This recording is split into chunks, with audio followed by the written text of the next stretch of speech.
A1 information gathering most important topic. ఈ topic లేకుండా హ్యాకింగే చేయలేరు. ఈ టాపిక్ పైన ఒక బుక్ కి రాసాలంటే ఊహించుకోండి ఎంత ఇంపార్టెంట్ అనేది. ఫుల్ క్లారిటీ కోసం ఈ వీడియో చూడండి. ఇన్ఫర్మేషన్ గ్యాదరింగ్ లో కొన్ని టూల్స్ చూద్దాం. ఫస్ట్ వన్, ఒక పర్సన్ ఇన్ఫర్మేషన్ ఎలా గ్యాదర్ చేయడం తెలుసుకుందాం. నెక్స్ట్ టైం ఇలా వేరే వాళ్ళకి అడ్రస్ అడగకుండా వాళ్ళ నంబర్ ఉంటే ట్రూ కాలర్ లేదా ఐకాన్ అప్లికేషన్ తో వాళ్ళ ఫోటో అండ్ వాళ్ళ నేమ్ అనేది కనిపెట్టచ్చు. లేదా ఒక ఇమేజ్ ఉంటే గూగుల్ రివర్స్ ఇమేజ్ వెబ్సైట్ తో ఎక్స్ట్రా డీటెయిల్స్ ఐడెంటిఫై చేయొచ్చు. సెకండ్ వన్, కంపెనీ ఇన్ఫర్మేషన్ ఎలా గ్యాదర్ చేయడం తెలుసుకుందాం. First website who is domain tools. ఈ వెబ్సైట్ లో డొమైన్ డీటెయిల్స్ అని కనిపెట్టచ్చు.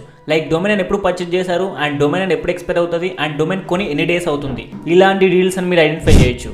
Second one, Wappalyzer chrome extension. ఈ ఎక్స్టెన్షన్ యూజ్ చేసి website technologies and website server details and website లో ఎలాంటి ప్లగిన్స్ అని యూజ్ చేస్తున్నారు, ఇలాంటి డీటెయిల్స్ ఐడెంటిఫై చేయొచ్చు. Third one, Maltego software. Most powerful software. ఈ సాఫ్ట్వేర్ యూజ్ చేసి company details and website details అని గ్యాదర్ చేయొచ్చు. అండ్ ఒక person email ID, phone number and address, ఇలా చాలా ఇన్ఫర్మేషన్